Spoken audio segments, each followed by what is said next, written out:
Hello, everyone. I'm Josh. My pronouns are he, him.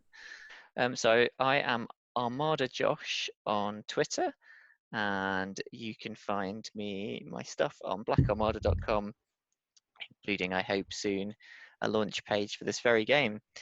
All right. Hello, everyone. I'm Maybars. I'm participating from Istanbul, Turkey. I'm really excited to see this game to be fully developed and to be funded in Kickstarter, hopefully.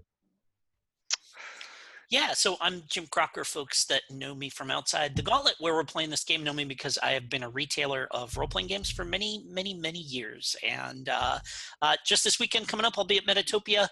2 weeks after that, I'll be at UConn in Michigan. And then the week after that, I'll be at PAX Unplugged. So you can find me online at Jim Likes Games on Twitter and jimlikesgames.com on the internet. Yeah, hi. So I'm Nick Bates. You can find me at Ickbat on Twitter. This is literally my first Gauntlet game, so these are exciting times for me. I'm pleased to be here.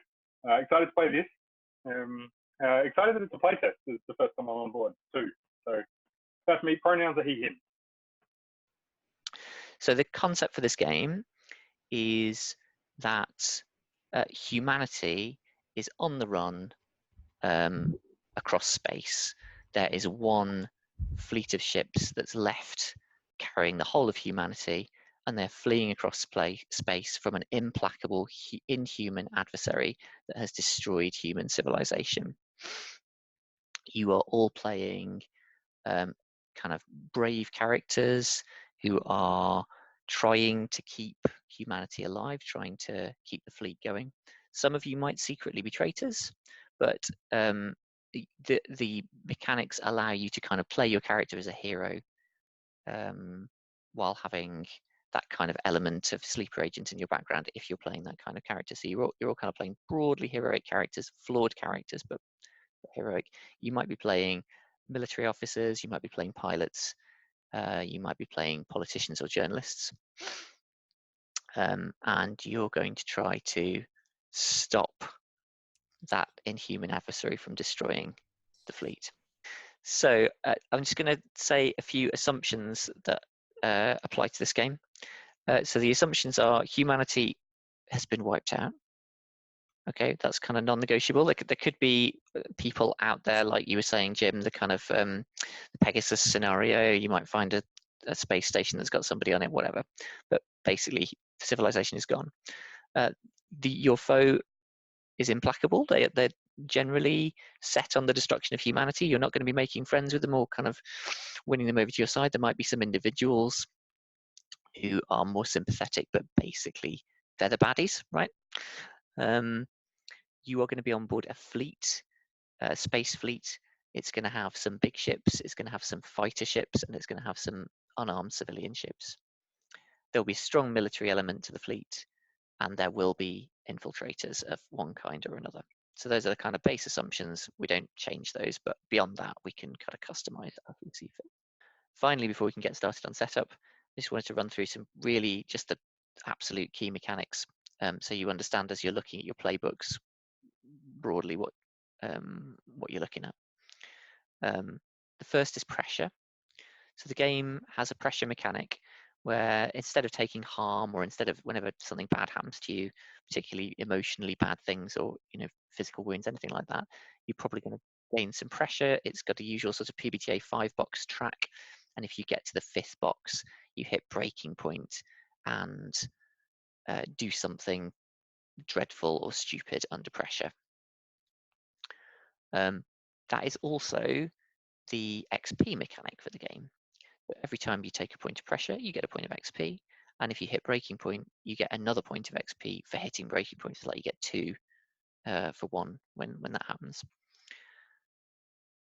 And crucially, whenever you have failed a roll, with some rare exceptions, you can always mark a point of pressure to give yourself +1 to the roll after you have rolled the dice. So it is a very high success game. If you want to succeed, you usually can, but it is often at the cost of your own psychological limitations being broken. So the questions we need to answer. First one is, what was civilization like before the war, before the enemy destroyed it? Just sort of broad brushstrokes here. I think it's more interesting if it was a kind of Star Trek level post-scarcity, and now suddenly everyone is confronted with limited resources in a way that a lot of them grew up, like probably nearly everybody grew up not used to. That's like that just feels like extra pressure to me. Cool. I mean, to be clear, obviously, that post-scarcity does not apply to the war situation.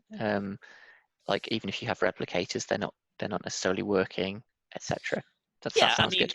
And like replicators, like replicators don't just make stuff Magic out of thin air. It requires matter that they reconfigure and stuff like that. So yeah, that's, I mean, if you've ever read Transmetropolitan, like people going out, like upper middle class people going out to like gather, like try and find trash that they could put into their, matter transmitters and stuff like that. That seems like, yeah. Does that work for everybody? Sure. It seems actually maybe slightly frightening, even if we have replicators that exist that need to be fed. People might start asking some unpleasant questions about what gets fed into the replicators. Do we really need that civilian chip? That kind of stuff. So yeah, that sounds good to me. Were we talking? I mean, when I think of Star Trek level tech, I think of sort of galaxy spanning civilization. That seems big. I don't think that's necessary. I invoke Star Trek explicitly to talk about like the post scarcity. I mean, Okay. This can be something that that because there's orbital, it can just be our, like, presumably if we've got ships that are capable of interstellar space travel, which we do, then there's got to be some kind of a, like we've got to have some kind of a like expansion, like at least beyond Earth and maybe and Sure. certainly beyond the solar system going on. Yep. But it doesn't have to be some Isaac Asimov Foundation kind of like massive empire kind of thing. Okay. Just one star system completely dominated by humans, and the rest is completely uncharted territory.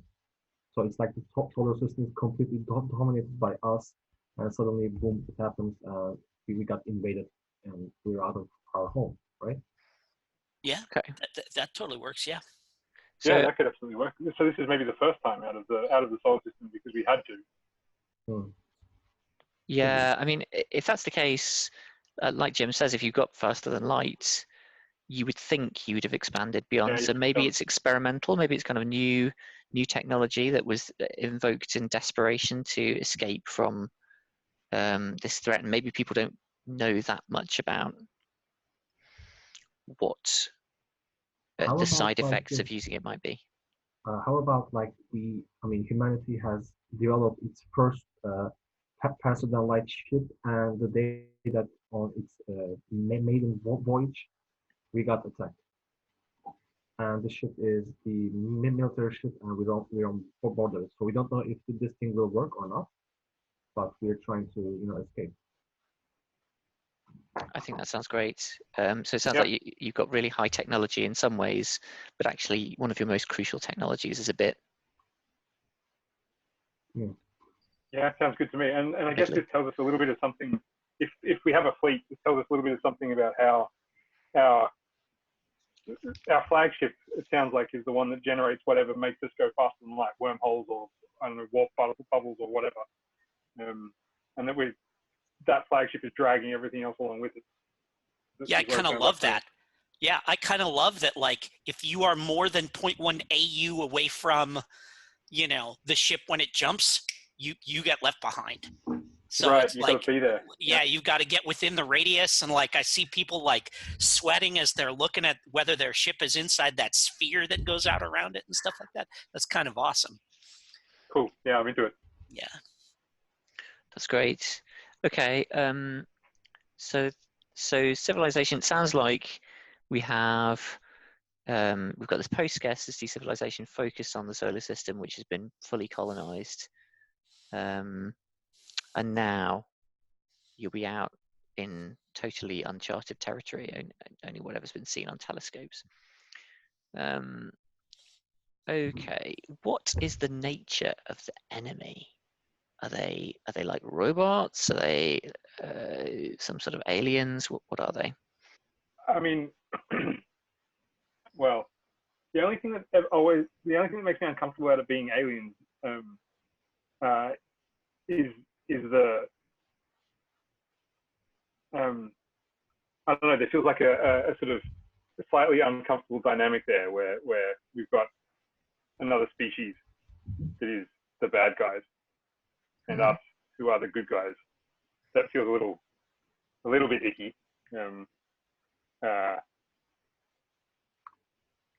Yeah.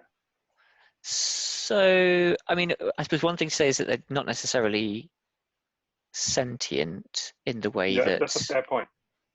that we are sentient. Clearly, they must have sentient elements to them, otherwise you couldn't have infiltrators. But the sample bad guys that I've written for the game are basically this gigantic fungal network that exists in the space through which the ships travel, and they can grow copies of people. And so the copies are kind of like they're simultaneously human and also part of this gigantic, totally unfathomable alien intelligence. I mean, that sounds cool to me. That's pretty neat. I can go with that. And like fungus people are just creepy. That's like Dead Space total. That's like space horror stuff. Yeah, that's like something you'd find in a mothership game. So I'm totally on board with that. Yeah. I'm just checking you're okay with this, Sabar. So, I'm okay. I also had another idea. I don't know if you like it or not. Maybe we have religion, which is basically the outer gods that we pray, and we have some like sacred texts that impose us not to leave our solar system.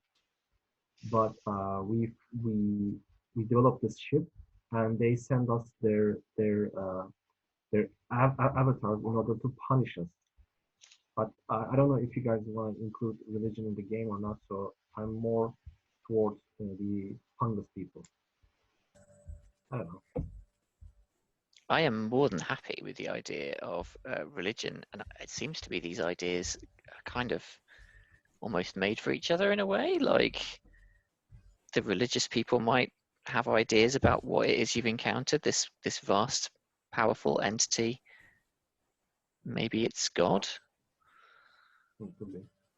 But I recognize it's sensitive territory, so I want to make sure everyone's happy with it. No, but certainly like people are going to have like any kind of Armageddon narrative like this is going to have people saying, you know, like it's going to have like roughly equal numbers of people saying, I know what it is that we need to do. Like I know why this happened, and a bunch of other people saying, you know, I know what we need to do to fix it.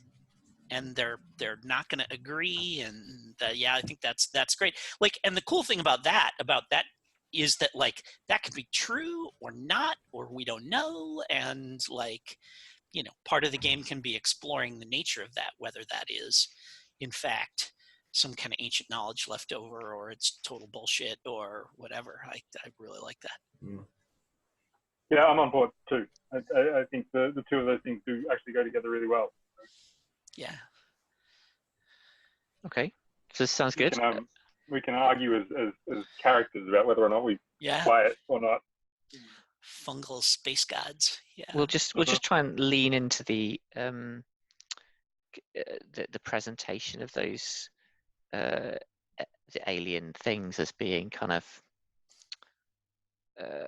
like they could be divine. We can make them more beautiful than disgusting, maybe. I think that's more likely to. Or maybe both. Yeah, simultaneously. I can definitely see that. Mm. Okay, this sounds great. So the next question is, how do they hide? And I mean, I've already sort of proposed an answer to that. This is kind of how is it possible for them to have infiltrators on the fleet? And it sounds like we've already got two possible answers. One, this kind of these human clones, and two, people who might kind of believe them to be. So if we want to combine these things, like if somehow you get exposed to this fungus or whatever, and it can be dormant in your body, and Yep. maybe like anybody that travels like through interstellar space gets exposed to it, but there's like a mimetic trigger for it that's like reading, like if you read and understand those scriptures, that like flips a switch, or like you hear the right song or something like that, then that can, they can like I kind of like that, this sort of embed stuff in the, like program you and things like that. Mm-hmm. Yeah, I like the idea then too that we've got a reason to suppress this literature or not, or disseminate it. Yeah, and the idea that anyone might be infected and at any moment that could trigger or could have triggered. So the next question is, what's the nature of the fleet? And again, I think we kind of partially answered that. So we've got this single ship that's FTL empowered. That's the military ship. That is the military ship, right? Yep. It's not some little tidgy FTL ship that then has to be protected by. No way, man. That's like the the dreadnought, like Yeah. that's that's the thing that they send. That's the thing they send to Uranus when the miners get uppity. Like Right. they park it in orbit, and everybody says, And "Whoa, just whoa, whoa, whoa, whoa! Okay, yeah, we're ready to negotiate now."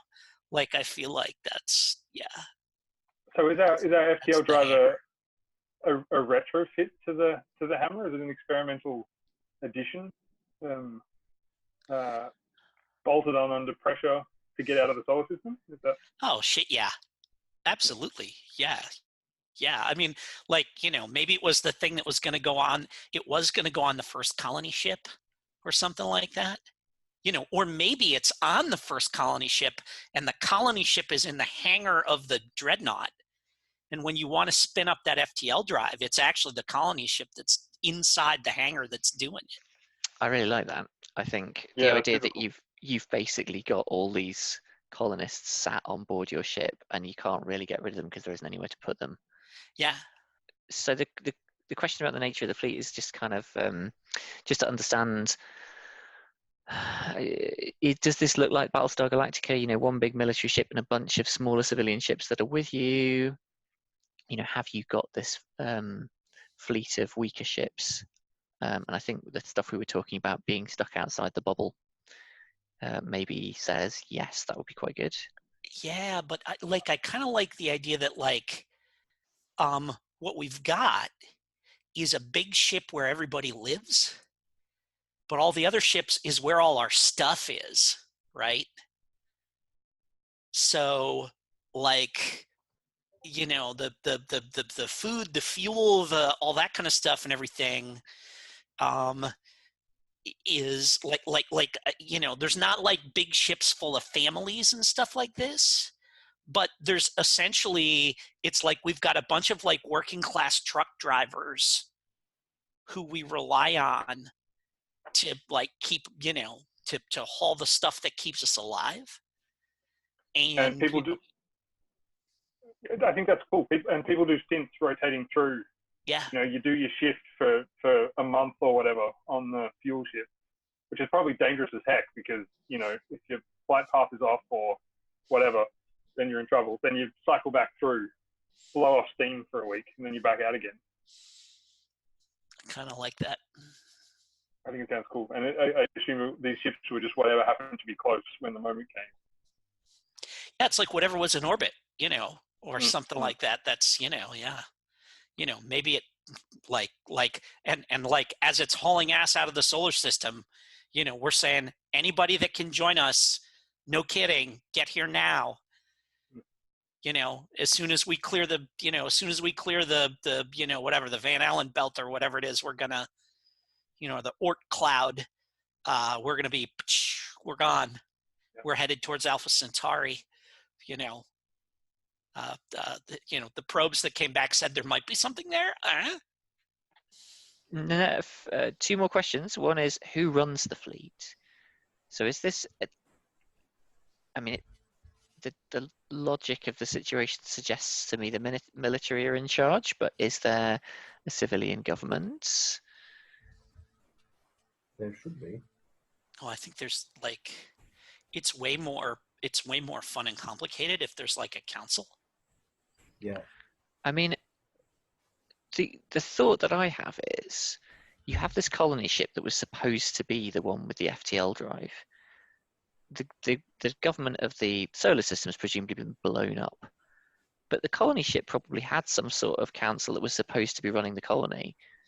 They probably think they should be in charge, and they're right in the middle of the big military ship, which is also quite fun. Yeah, because you've got a captain, you've got the captain of the dreadnought, you've got the governor of the colony that they were going to, and you have the union president for all of the guys that are in the labor union that fly the that fly those work, that are doing all the work. So these are all in totally separate chains of command, right?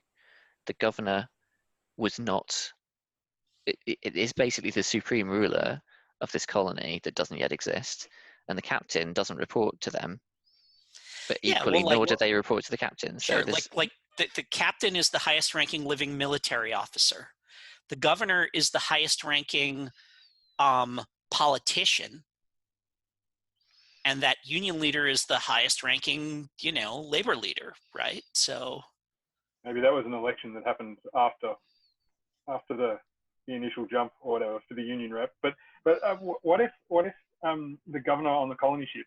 What if the colony ship had a unit of colonial marines assigned, and that unit of colonial marines under the chain of command under the governor, but then there's also the military. So they have their own little military bits. Yeah, that makes sense. Little, and it's probably conflicted, but there's two marine forces there. So this is great. So the final thing we need to set up is the factions, and we already have quite a few options here. So for factions, the mechanical basis for factions is you can call upon them for aid. When you want to get help with something, you can go to a particular faction and say, I need your help with this, to get their resources, to get information, to get support. So they have to be something that has enough of a hierarchy that it could kind of do that it's not just like all the people who live in a particular neighborhood. It has to be something that has a set of shared interests, ability to kind of make vague decisions, and some resources of its own. So with that in mind, there's three of you. Do you want to create a faction each? Does that sound good? Well, yeah. I mean, I think the labor union, the truckers, is the one that I'm most interested in. So when you say they're truckers, yeah, these guys must have been running supply ships to and from different planets in the solar system, right? Yeah. So they're sublight cargo ships. Yeah. Okay. And a lot of drop ships bringing stuff down from orbit on in places where they hadn't set up orbital elevators and things like that, and probably not just that, but guys that do maintenance on satellites or orbital elevators for that matter, whatever, guys that would be folks that would be belters essentially if we were playing the Expanse, right? Yeah, that sounds great. Cool. And we talked about this idea that there's a rotor. but I guess there's probably a separation between the people who are professionals and the people who've just been dragooned in because. Oh, I think I think they have a like I envision them as being simultaneously the most democratic, of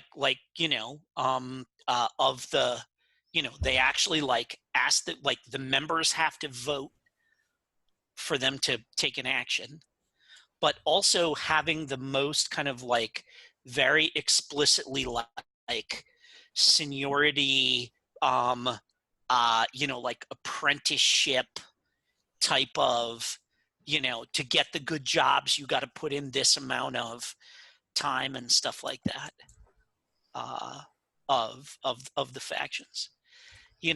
Like, in the military, you can get a field promotion. But this is not that, like that is not a thing that they do. I'm trying to think what the word for that is. Rule by old lag. It's like a guild system, basically. Yeah. Okay. Guild-like. Cool. That's great. Has the union got a name? Oh, yeah. Let's just call them the truckers. I really like that. Great. Yeah, and I think that like this is a thing where, like, if you can trace your, it's also a thing where, like, you get bragging rights if you can trace your family back to like the protests for when they first had driverless trucks and stuff like this on Earth. And I'm sure there's a whole like lore and history that they have associated with that, like a lot of kind of labor movements do. Stodgy. Yeah. Oh yeah. Is that a word Yeah. that Oh, exists? very much so. Yeah. Cool. If I can, I think the colony ship and the government that is the combination of the government and their little squad of marines, they'll act as a faction with a clear hierarchy. I think it's got a governor.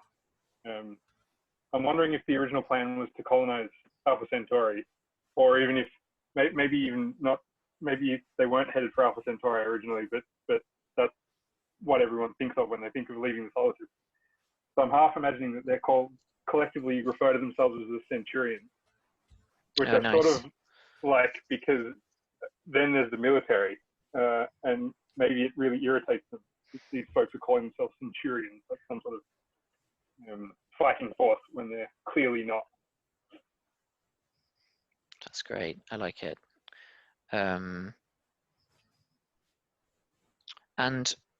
I mean, I guess the governor must think that they're the senior person, right? It's I their think so, ship. Yeah.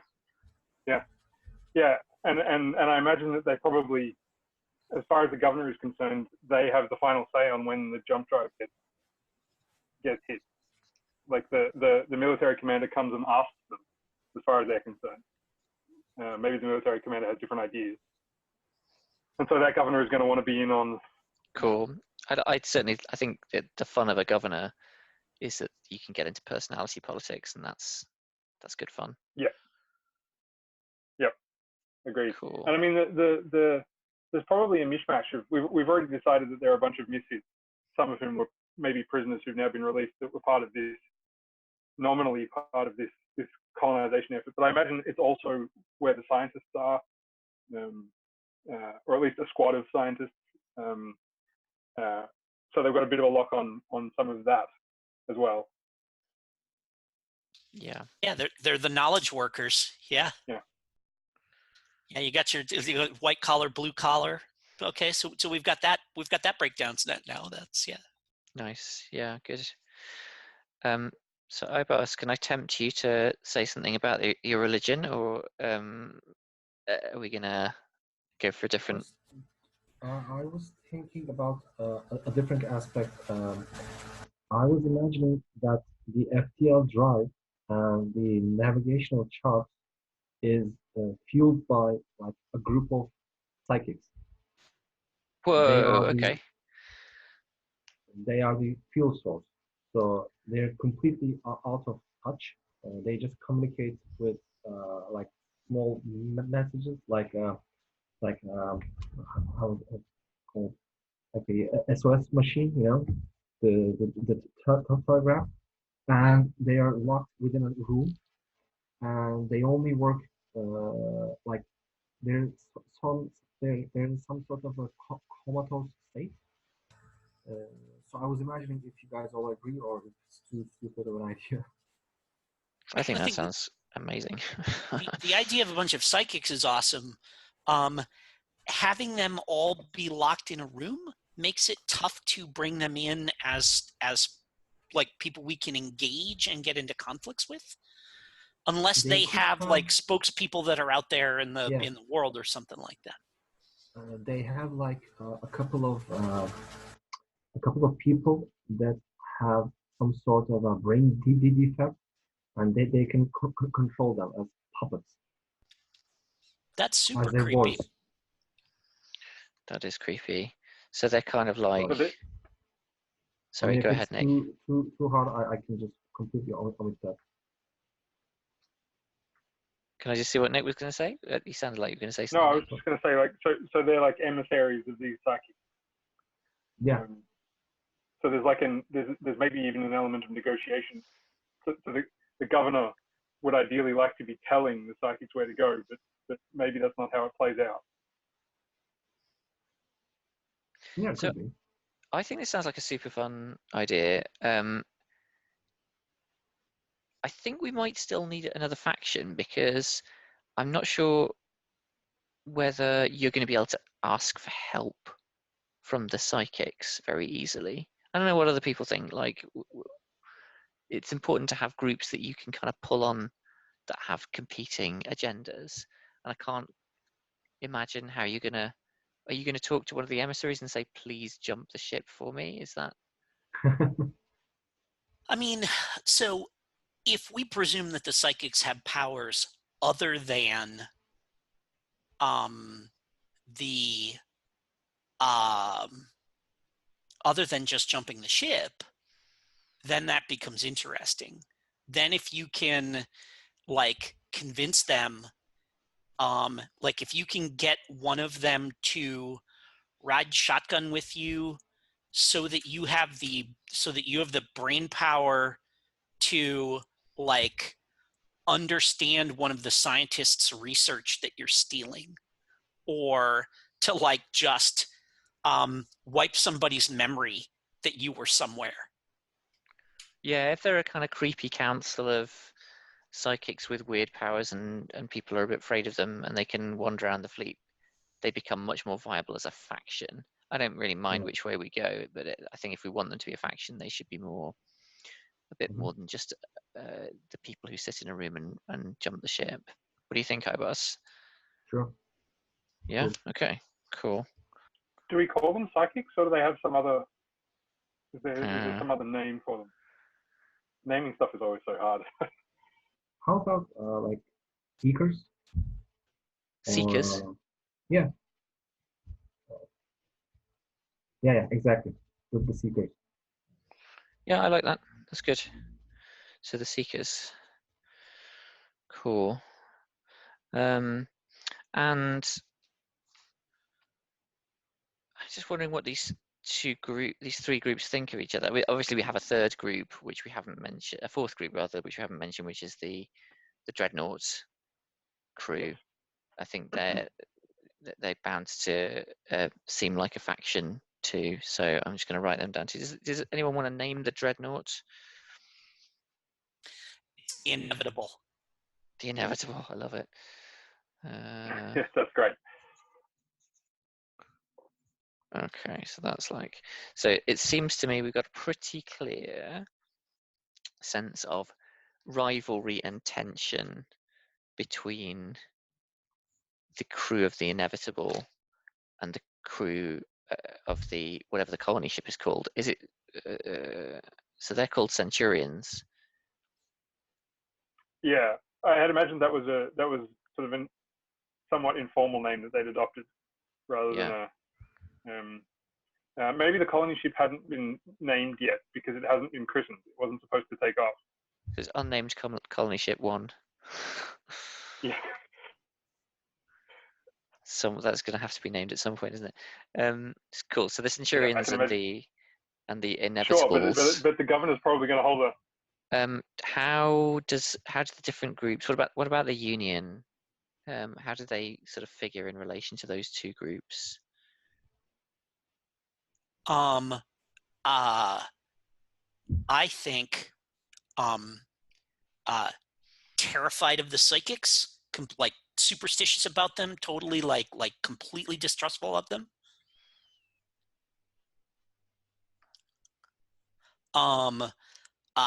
Get along really well with the Navy guys. There's probably a bunch of us that are ex-Navy guys, right?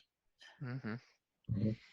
Also, And the inevitable saved them. So yes, yeah, absolutely, yeah. So I think like love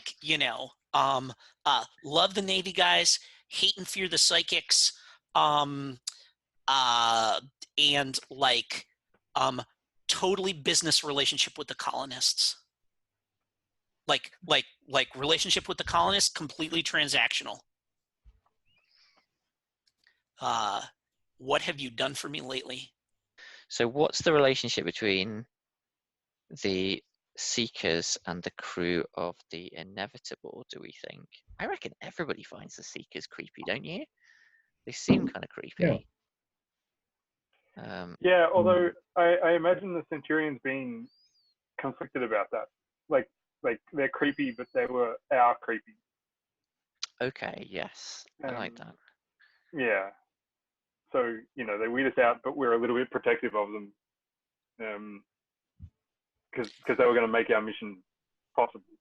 Oh yeah, it's entirely possible that you have a look. The rest of you just don't understand how important they are. Yeah. But while still also being just a little bit creeped out by them. Oh yeah, yeah. Yeah, agreed. In my head, I thought what you said about 40k was absolutely right. So I'm imagining these Seekers being kind of slightly pallid, maybe a little emaciated, kind of look like they don't quite belong in an Earth type environment. Psychics think that everyone around them are just, dust, like molecules, because they don't see the universe as they see. They're quite, but at the same time, they're also trying to stay alive. So they have some kind of a mutual respect and relationship with the council, with the dreadnought itself. And for truckers, they just simply don't, like, how can I say?